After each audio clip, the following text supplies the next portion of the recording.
Motherland is counting on you. Motherland, Africa believes in you, my guys.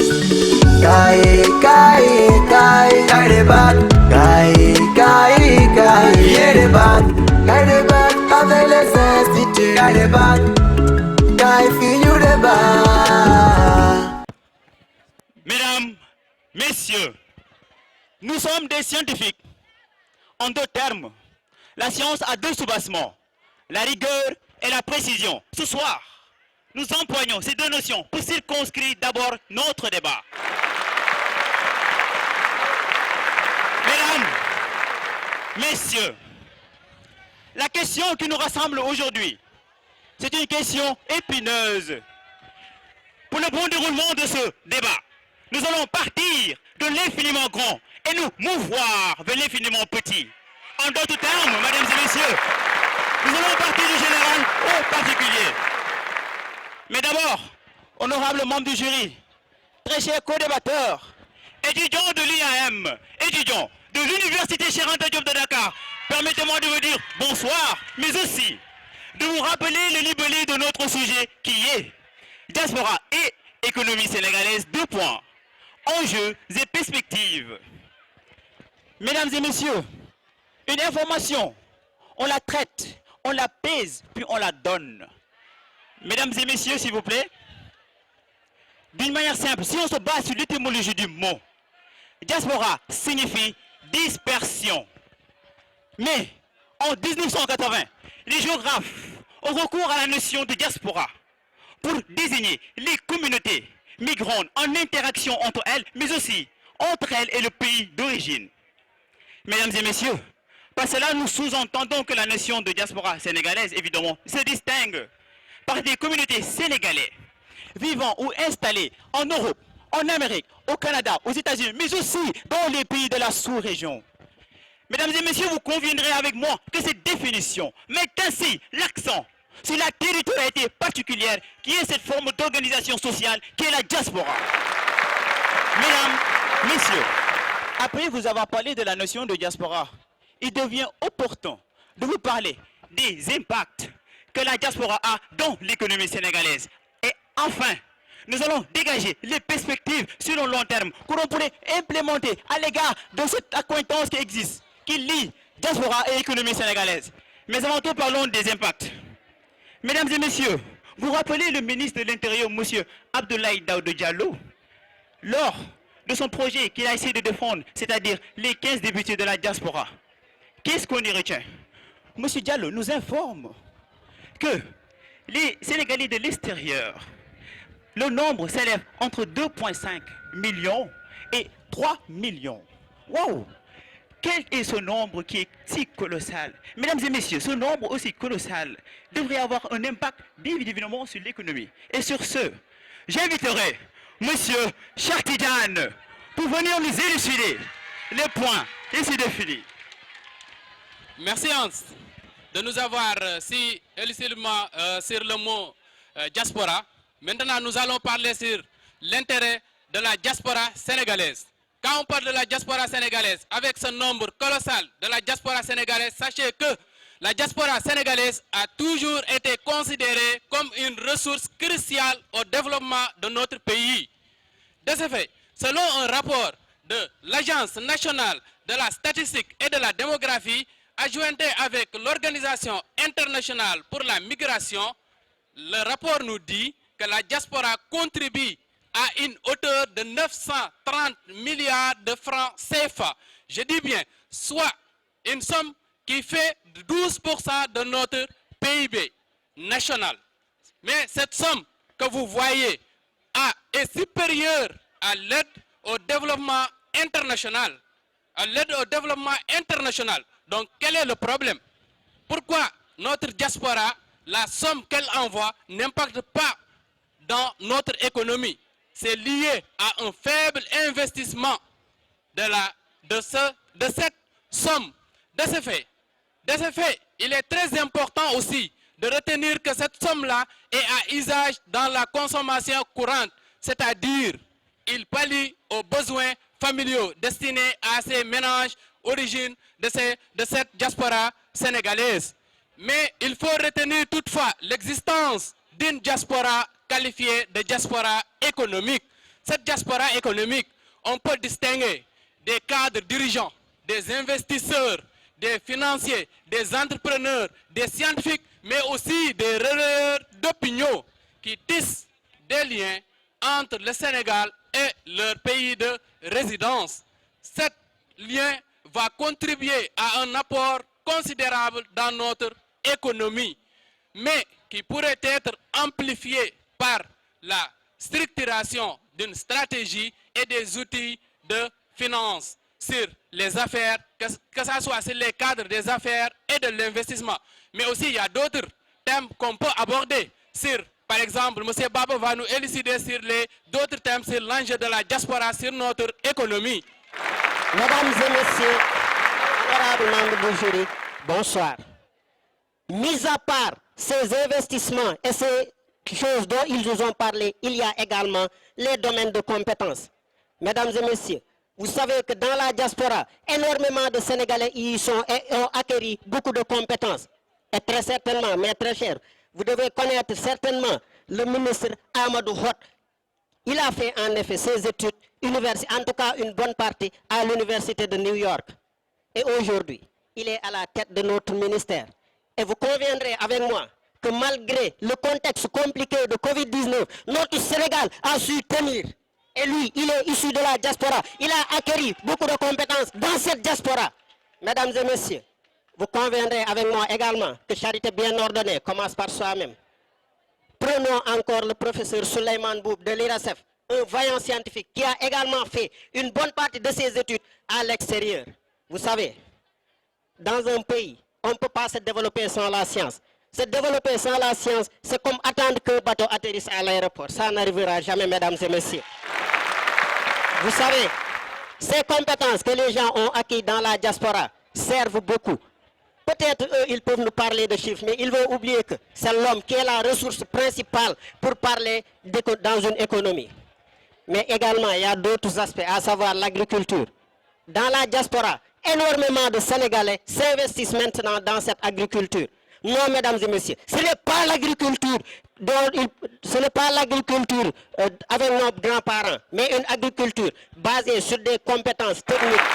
Et maintenant, on tend même à abandonner le terme agriculture pour celui d'agrobusiness. Cet agrobusiness étant l'aboutissement de la culture à la commercialisation en passant par la transformation des produits. Mais mes très chers, toute chose avec son lot de malheur et de désespoir. La fuite des cerveaux, vous connaissez tous, énormément de Sénégalais, aussi compétents qu'ils puissent être, ne font pas bénéficier leurs compétences à notre cher pays. Et je suis sûr que beaucoup d'entre vous rêvent d'aller en Europe. Mais s'il vous plaît, nous vous en conjurons, après votre passage et votre formation, revenez, car l'homme est la machine pour faire marcher l'économie. Je vous remercie de votre attention. Mesdames et messieurs, un débat qui n'est pas circoncis n'est pas un débat. Mesdames et messieurs, nous vous avons parlé de la notion de diaspora dans laquelle nous avons soulevé la notion de diaspora sénégalaise. Mis à part cela, mesdames et messieurs, nous avons parlé des facteurs de la diaspora qui influent sur l'économie sénégalaise. Mesdames et messieurs, après avoir eu nos très chers co-débatteurs, nous allons vous dégager les perspectives. Mais vous saviez que vous parlez à des scientifiques. En d'autres termes, soyez bref, soyez concis, soyez précis. Merci. Guy, feel you the bar. Jom, fulla, fayda. Solidarité, société, communauté, famille, nation. Au Sénégal, dès l'enfance, nous sommes forgés, fascinés et façonnés par ces mots. Hommes et femmes, sénégalaises et sénégalais, essayons de rester fidèles à ces valeurs, que l'on soit ici ou ailleurs. D'ailleurs, je pense à ces Sénégalais de l'extérieur, la diaspora. Ceux qui ont quitté le pays depuis des années ont traversé les frontières, abattu les obstacles pour s'installer un peu partout dans le monde. Étant souvent victimes de stigmatisation, d'exploitation, de racisme et de violence, ces derniers n'hésitent pas à envoyer l'argent qu'ils amassent pourtant avec difficulté à la nation, car étant restés scotchés à ces valeurs de solidarité et de partage. D'où l'intérêt de ce sujet qui a été soumis à notre réflexion. La diaspora et l'économie sénégalaise, enjeux et perspectives. Avant de continuer ma réflexion, permettez-moi, messieurs, dames, de vous adresser mes salutations les plus distinguées. Je suis Mohamed Mbalo pour vous servir et vous faire plaisir. Les membres de la diaspora sont nos frères, nos sœurs, nos amis, nos parents. Ils sont loin de nos yeux, mais sont proches de nos cœurs. Ils sont loin de notre pays, mais sont au cœur de l'économie de notre pays. Et c'est justement pourquoi Son Excellence M. Macky Sall, président de la République du Sénégal, dans son livre intitulé Sénégal au cœur de ce livre, dans le chapitre intitulé La diaspora, notre 15e région, à la page 39 de ce livre, entre les lignes 13 et 15, pour être plus précis et concis, chers co-débatteurs, il est dit, le président nous dit que la diaspora emporte 3 fois plus que l'aide publique qui est de 400 milliards. Officiellement, chaque année, la diaspora fait entrer 1200 milliards de francs CFA et non 2,5 millions. Alors, cet argent est utilisé et investi dans les écoles, hôpitaux, infrastructures, dans les villes, villages et les coins les plus reculés du Sénégal. Mesdames, Messieurs, être de la diaspora, c'est savoir se sacrifier pour sa nation. Nous ne devons pas aujourd'hui nous focaliser uniquement sur cette diaspora qui envoie de l'argent.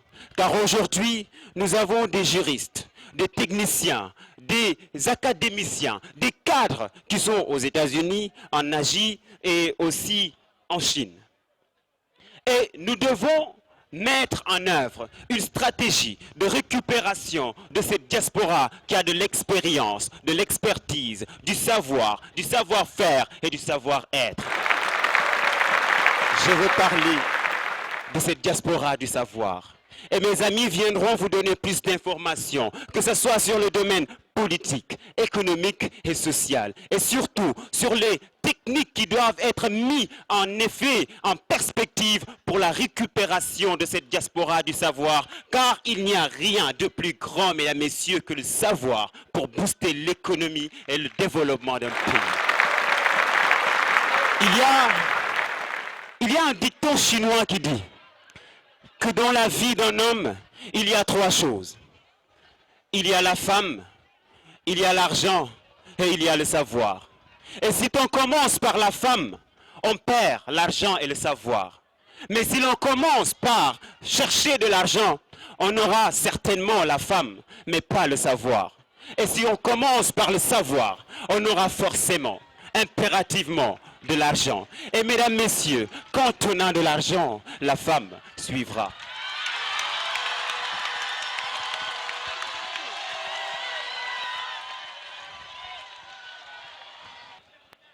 Avant de plonger dans le vif du sujet, il serait décisif de définir la diaspora. La diaspora, c'est la dispersion d'une communauté à travers le monde. L'économie, quant à elle, c'est l'administration ainsi que la distribution des richesses matérielles. La fortune a pour main droite l'habileté et pour main gauche l'économie. Honorables membres du jury, chers contradicteurs, auguste assemblée, Aïché Sow pour vous combler.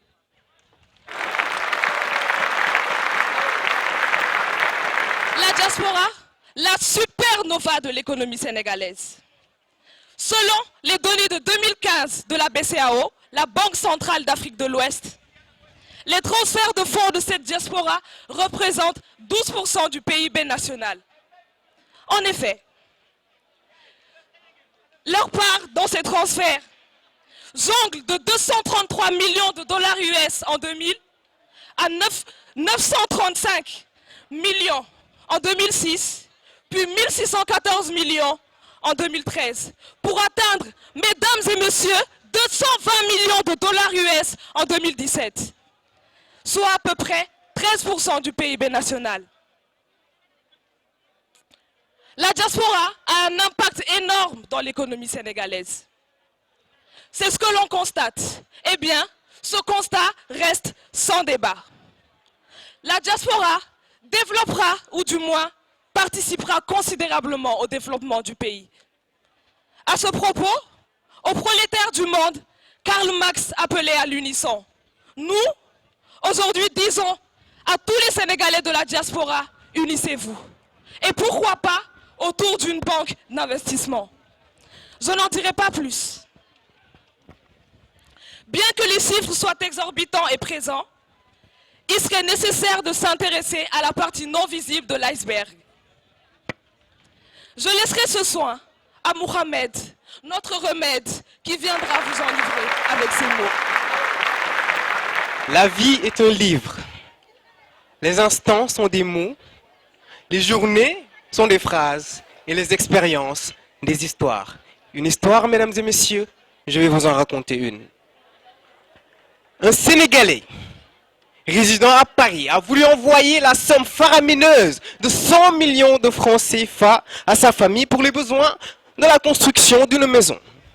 Étant conscient du fait que le transfert d'une telle somme l'obligerait à supporter des frais exorbitants, il fut mis en rapport avec un commerçant sénégalais, lui aussi résidant à Paris, et propriétaire d'une boutique au marché de Sandaga. Ce dernier lui proposa de mandater un des membres de sa famille afin qu'il puisse retirer 100 millions de francs CFA en liquide dans sa boutique de Sandaga. Et notre ami sénégalais, lui, déposerait ces 100 millions chez le commerçant. Et c'est ainsi que cette transaction fut conclue. Ce système, mesdames et messieurs, est très usité par les immigrés pour contourner les voies traditionnelles de transfert d'argent desquelles les chiffres officiels sont déduits. Et cette anecdote est l'illustration parfaite du fait que les voies traditionnelles de transfert d'argent ne constituent que la partie émergée de l'iceberg. En effet, les transferts qui se font hors de ces circuits s'évaluent en milliards de francs CFA. Par ailleurs, mesdames et messieurs, notons que l'apport de la diaspora ne doit pas uniquement se mesurer sur le plan économique. Il doit aussi se faire sentir sur le plan politique. Une célèbre maxime de Saint-Augustin énonçait ceci: la vie est un livre, et ceux qui n'ont pas voyagé n'en ont lu qu'une seule page. En effet, les voyages nous permettent de voir les choses différemment. Les voyages nous enrichissent par l'expérience. Il est donc aisé de comprendre que la diaspora puisse avoir une parfaite connaissance des bonnes pratiques, notamment ceux de l'Occident. Et ainsi, après avoir analysé les différentes propositions politiques, ils seront à même, que dis-je, ils auront la froideur de choisir quelle est la meilleure, car eux ne constituent pas un bétail électoral qui risquerait de céder aux sirènes de quelques billets de 5 000 francs ou de quelques mètres de tissu. Ainsi, ils pourront effectivement jouer le rôle de sentinelle et d'éveil. Merci beaucoup, charmant public. Heureusement pour nous que le modérateur a une voix si imposante. Une voix qui m'a extirpé des bras de Morphée. Car oui, je m'étais endormi, car bercé par la présentation mélodique dépourvue de punch. Avant de recadrer le débat, mesdames et messieurs, permettez juste quelques minutes de les répondre. Mouché Mbalo, ce n'est pas 2,5 millions. Lorsqu'il parlait, ce n'est pas par rapport au montant, mais par rapport au nombre de Sénégalais qui vivent à l'extérieur. Mais également de notre charmante dame, Au lieu de 220 millions en 2017, c'est 2220 millions selon le rapport de ANSD et OIM. Mesdames et messieurs, charmant public, afin de recadrer le débat, nous suivions une logique bien définie. Tantôt, nous vous avons défini la notion de diaspora. Nous avons également parlé du lien qui existe entre cette diaspora et l'économie sénégalaise. Maintenant, c'est le moment de vous parler les perspectives. Monsieur Diakhoumpa, pouvez-vous nous dire quels sont les différents enjeux ou bien les perspectives de ces enjeux déjà énumérés? Honorables membres du jury, Auguste Assemblée, chers co-débatteurs, bonsoir. Avant de commencer d'abord, permettez-moi d'inciter à mes camarades étudiants une stabilité au sein du campus social. On en a besoin vraiment. Je commence par les perspectives que vous m'avez demandées. Tantôt, mes camarades ont parlé de cette somme aussi colossale qui entre, mais malheureusement qui n'a pas été bénéficiée formellement parce que c'est destiné plus aux ménages qu'à l'investissement. Ainsi, qu'est-ce que l'État a fait? Qu'est-ce qu'on a fait? Qu'est-ce qu'on doit faire? Autant de questions qu'on doit poser. Qu'est-ce qu'il faut faire? C'est de faciliter la tâche à cette diaspora de pouvoir s'investir. Et dans ce sens, M. Khan, je vous dis que l'État a mis en place ce qu'on appelle la direction générale des Sénégalais de l'extérieur, qui est rattachée au ministre des Affaires étrangères et des Sénégalais de l'extérieur, qui a pour mission quoi? De promouvoir l'économie, la sensibilisation, l'organisation, le suivi, ainsi que la mobilisation de la diaspora sénégalaise. Merci beaucoup, M. Diakhoumpa. Au vu des innombrables plans et stratégies élaborées par l'État, qu'en est-il du plan Sénégal émergent sur cette chose-là dont nous débattons? Vous savez, comme dans tous les pays, notre pays aussi a son plan. Récemment mis le PSE, le plan Sénégal émergent. Et dans ce plan, qu'est-ce qu'on a mis pour la diaspora? Pourquoi, en termes de perspective, on a mis quoi? Ce qu'on appelle un guichet unique. Quel est ce rôle? Ce rôle, c'est quoi? Ça va servir de relais économique pour les investisseurs. Comme ça, leur somme sera bien cadrée et sera en sécurité pour s'investir dans le pays. Merci beaucoup, M. Diakhoumpa. Mais, compte tenu de l'expérience que les Sénégalais qui vivent ailleurs peuvent acquérir de leur pays hôte, comment le Sénégal pourrait faire afin de bénéficier de ses talents sur le plan économique? Là, on n'aurait jamais terminé sans répondre à cette question, mon très cher. Parce que Baba en a commencé en disant les domaines de compétences. Mais il faut savoir que avant de parler de ça, il faut quoi? Une cartographie, de connaître bien où se situe cette diaspora, cette compétence, dans quel pays, dans quelle région et où l'amener. Et là, qu'est-ce qu'il faut faire? Il faut quoi? Restaurer la confiance. Mes gars, il faut qu'on restaure la confiance. De quoi? De faire profiter de cette compétence acquise à l'extérieur du pays. Et là, l'État a mis en place ce qu'on appelle le fonds d'appui à l'investissement des Sénégalais de l'extérieur, qui servira à quoi? À aider, à quoi? À subventionner les projets de ces Sénégalais de la diaspora. Aussi appelé quoi? Avec le thème qui vient de passer, femmes et développement, il y a aussi le F, femmes, financement des femmes de la diaspora. Ça contribue bien sûr à l'économie en termes de perspective. Ça va faire ses effets, je ne vous le cache pas. Merci beaucoup, M. Diakhoumpa. Merci de nous avoir prodigué ces directives qui, lorsqu'on les applique à long terme, pourra servir à notre économie. Nos textes sont des toiles qui dévoilent une lumière aussi belle que les étoiles. Et si nous vous demandons de prêter attention, c'est pour vous laisser emporter par cette si belle présentation. Car par la puissance de nos mots, nous rassemblerons les cœurs pour les mettre en accord. Oui, mon cher, nous les mettrons en rapport avec l'apport de la diaspora qui apporte son effort et ce qui fait qu'ils ont battu le record. Ils ont battu le record parce que l'aide de la diaspora a largement dépassé l'aide au développement. En effet, selon la direction de la monnaie et du crédit, sur l'étude des transferts de fonds des migrants sénégalais. Le transfert des Sénégalais est estimé en Italie à 28,8%, ceux de la France à 18,3%, ceux de l'Espagne à 13,4% et ceux du reste du monde à 39,5%. Ces chiffres démontrent avec exactitude que la diaspora est une force motrice dans l'économie sénégalaise. En sus, il est important de noter qu'au Sénégal, il y a 10 millions de personnes qui sont actives, mais seulement 400 000 sont salariés. Ce qui sous-entend qu'il y a 9 600 000 personnes qui sont en général gérées par la diaspora. Ce qui implique que la diaspora joue un rôle important dans l'économie sénégalaise. Son Excellence. Il est également important de dire qu'en période de crise, les migrants ont l'habitude de rapatrier leurs biens dans leur pays d'origine. Et ce, sans forcément passer par les banques, de peur que ces dernières ne tombent en faillite.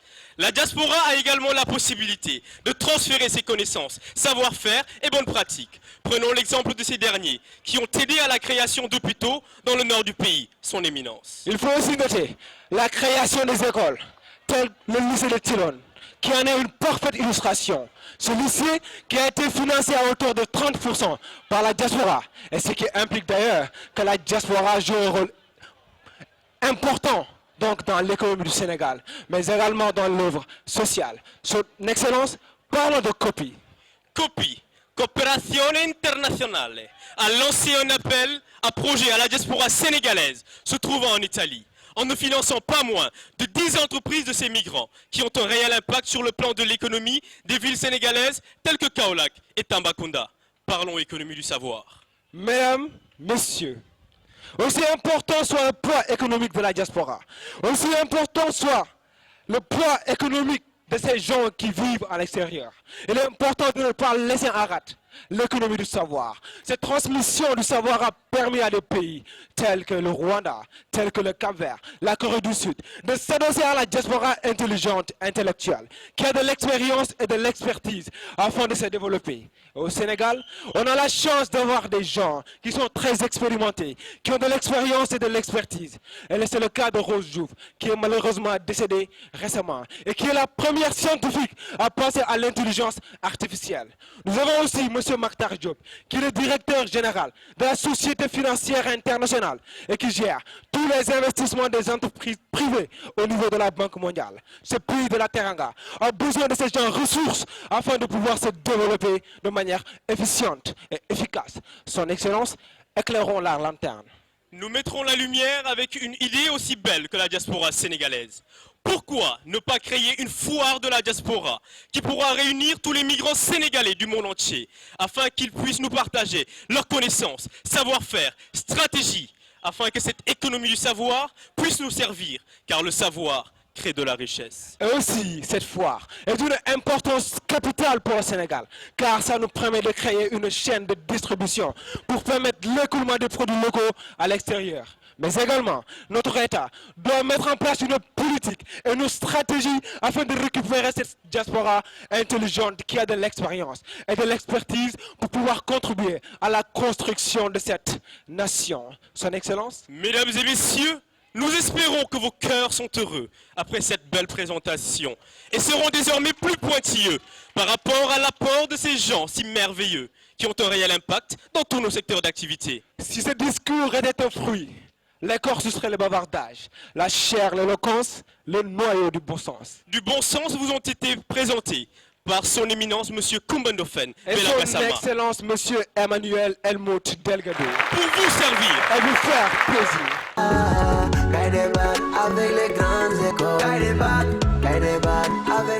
La vie est une œuvre. Quand j'ai commencé à fouiller les pages de sa vie, je me suis dit, waouh, quel grand homme. Mesdames et messieurs, je vous souhaite gré de m'accorder votre plus grande attention pour vous parler d'un grand homme, Monsieur le juge Kéba Mbaye. Le juge Kéba Mbaye est né le 5 août 1924 à Kaolack, région de Fort Tradition. Monsieur Kéba fréquenta l'école normale William Ponty, où même il a été instituteur par la suite, et cela pendant plusieurs années. Soucieux et curieux des pavés qui encadrent la société, Monsieur Kéba s'est vu séduire par le droit. Monsieur Kéba C'est de là qu'il est venu ici, à l'université Cheikh Anta Diop de Dakar, à la faculté des sciences juridiques et politiques, avant de s'envoler vers la France, où il a intégré l'École nationale de France d'outre-mer, où il s'est inséré dans la section magistrature dont il est breveté. Évidemment, cela lui a permis d'exercer le métier de juge en tant que magistrat français. Mesdames et messieurs, ce qui me fascine le plus chez cet homme, c'est dès que le Sénégal accéda à l'indépendance, M. Kéba opta de revenir pour la fonction publique de son pays. Et là, il devient le directeur de plusieurs cabinets ministériels et influença très fortement l'explosion législative que le Sénégal connaît depuis 1960. Mesdames et messieurs, en 1963, succédant Isaac Foster, M. Kéba est le président de la Cour suprême du Sénégal pendant 17 ans. Mesdames et messieurs, doté du grand sens du devoir, en d'autres termes, de la responsabilité, M. Kéba s'est vu être titulaire de plusieurs distinctions.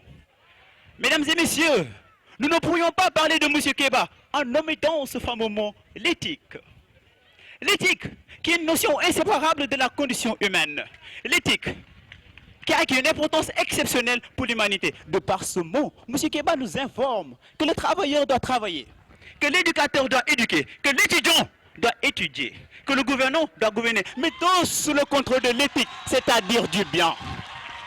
Mesdames, messieurs, nous sommes invités, M. Kéba nous invite aussi à murmurer du fond de notre cœur ces deux paroles de l'hymne national. Sénégalais, debout, certainement.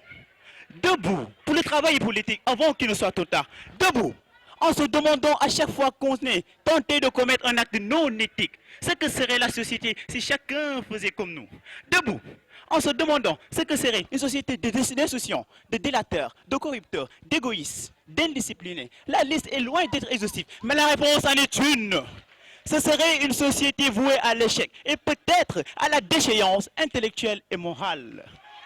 Mesdames, messieurs, malheureusement, le Sénégal, en 2007, pour être précis le 12 janvier, perda un grand homme. Si j'invoque le mot ce soir, j'aimerais qu'il soit comme une bombe pour que cette patriote, cet humaniste ait la plus belle présentation au monde. Il ne mérite pas un texte moyen. J'ai l'impression que ça le restreint. Une telle figure emblématique, dotée d'une extrême éthique, mérite une très bonne dialectique. Je veux nommer ce juriste, M. Kéba Mbaye, qui a vu le jour le 5 août 1924 à Kaolack. Il a fait ses humanités à l'école normale William Ponty de Sébikotane. Il poursuit d'abord ses études à la faculté de droit à Dakar, et puis en France à l'école nationale de la France d'outre-mer dans la section magistrature. M. Kéba Mbaye, sa pertinence, son éloquence, son élégance ont permis au gouvernement de se rendre à l'évidence qu'il a l'aisance de gérer n'importe quelle mouvance. En ce sens, il a été président de la Cour suprême pendant 17 ans, président du Conseil constitutionnel entre 1990 et 1993, membre du Comité international de l'Olympique entre 1977 et 2003. Monsieur Kéba Mbaye, nous lui devons un très grand hommage à sa gente que nous admirons, qui crée en chaque homme un orage. Au cinéma ou dans la vie, il est le plus beau personnage. Et sans le vouloir, il tenait nos cœurs et nos pensées en otage. Monsieur Kéba Mbaye, qui est l'auteur de cette phrase que je m'avais citée. Debout pour le travail et l'éthique. Demandons-nous ce que serait une société de voleurs, de délateurs, de fraudeurs, de corrupteurs, de corrompus, d'insouciance, d'égoïstes. La liste est longue, mais la réponse est une. Ça serait une société vouée à l'échec. Cet homme qui prenait l'éthique, la déontologie, la droiture, s'éteint le 11 janvier 2007 à l'âge de 82 ans. Monsieur Kéba Mbaye, ce grand juriste qui a occupé l'une des plus hautes fonctions dans la magistrature. On a perdu ce grand homme qui fut une référence, un modèle pour ce pays de la terre.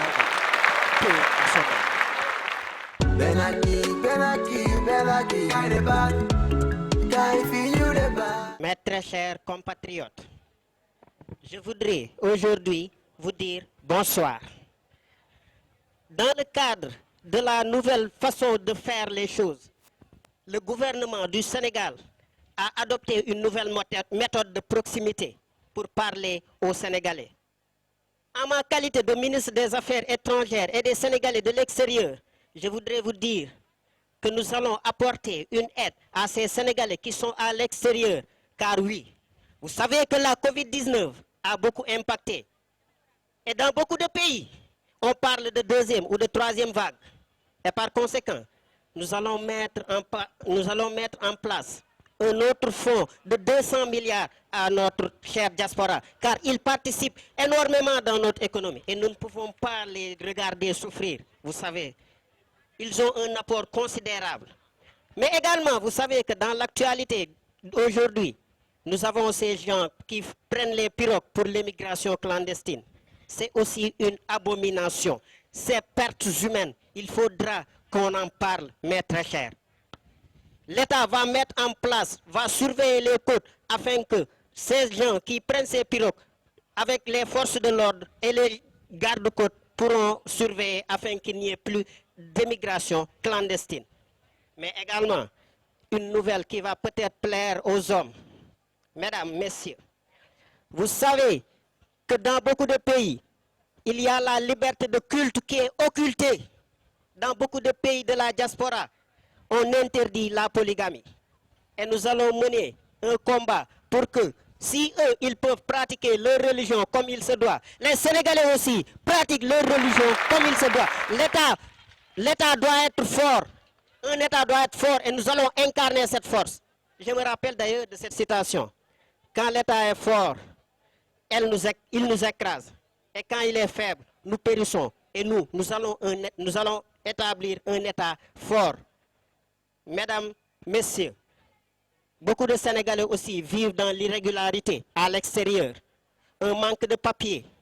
Et nous allons mettre en place un comité plutôt, je dirais, un comité qui va se charger de cela, leur trouver une place dans ces pays. Car quand on est dans un pays et qu'on est sans papier, il y a énormément de difficultés que l'on peut rencontrer. Monsieur le Président de la République m'a chargé de dire à ces Sénégalais qu'ils seront dans la régularité afin d'exercer leur métier comme il se doit. Mesdames et messieurs, nous allons terminer par ce point. Également, vous savez que beaucoup de Sénégalais sont tués à l'extérieur. Et vraiment, surtout dans certains pays que je me tairais de dire. L'erreur ne se regrette pas, elle s'assume. La peur ne se fuit pas, elle s'affronte. L'amour de servir la nation ne se crie pas et se prouve. En mes qualités de représentant des Sénégalais de l'extérieur, mesdames, messieurs, ces djambars qui sont souvent victimes d'agressions, qui sont souvent agressés, abusés, violés, torturés, humiliés ou même tués parce qu'ils ne sont pas dans leur état naturel.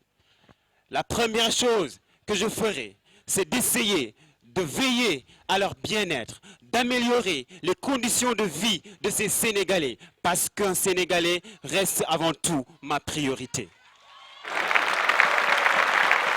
Mesdames, Messieurs, gérer l'économie, la négociation pour leur intérêt, pour sécuriser l'intérêt de ces Sénégalais de l'extérieur. Car en effet, comme l'a dit son Excellence, notre Président de la République, ils sont au cœur de notre développement. Oui, la diaspora contribue fortement au développement de notre environnement. Et justement, pour assurer cette sécurité, il va falloir essayer de les mettre dans de très bonnes conditions. Mesdames, Messieurs, nous voyons des jeunes souvent désespérés, des jeunes qui veulent aider leurs parents, prendre la mer pour aller forcément à l'extérieur. Eh bien, en tant que ministre des Affaires étrangères, en tant que représentant, excusez-moi, des Sénégalais de l'extérieur, j'essayerai de parler avec le président de la République afin qu'on sécurise nos mers et qu'on essaye de trouver quelque chose à ces jeunes afin de les permettre d'avoir cet espoir de vivre et de bâtir la nation. Mesdames, Messieurs, on ne doit pas se poser la question à savoir ce que notre pays fait pour nous. Nous devons poser la question à savoir ce que nous pouvons faire pour notre pays, peu importe où nous nous trouvons. Quand chacun s'y met, tout le monde y gagne. Et l'effort de la diaspora est indispensable. Elle est tout simplement extraordinaire et je vais veiller à leurs conditions de bien-être en ma qualité de leur représentant. Je me donnerai cœurs et âmes, sans essieur, pour satisfaire leurs sieurs. Merci beaucoup.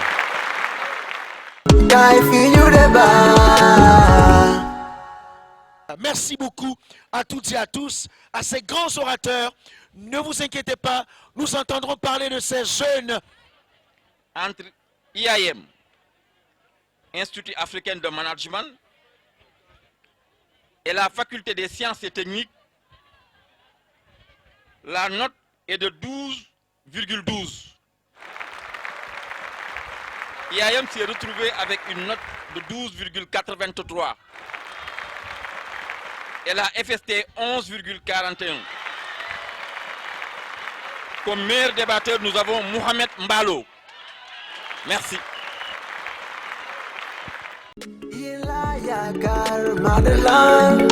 Motherland is counting on you, Motherland, Africa.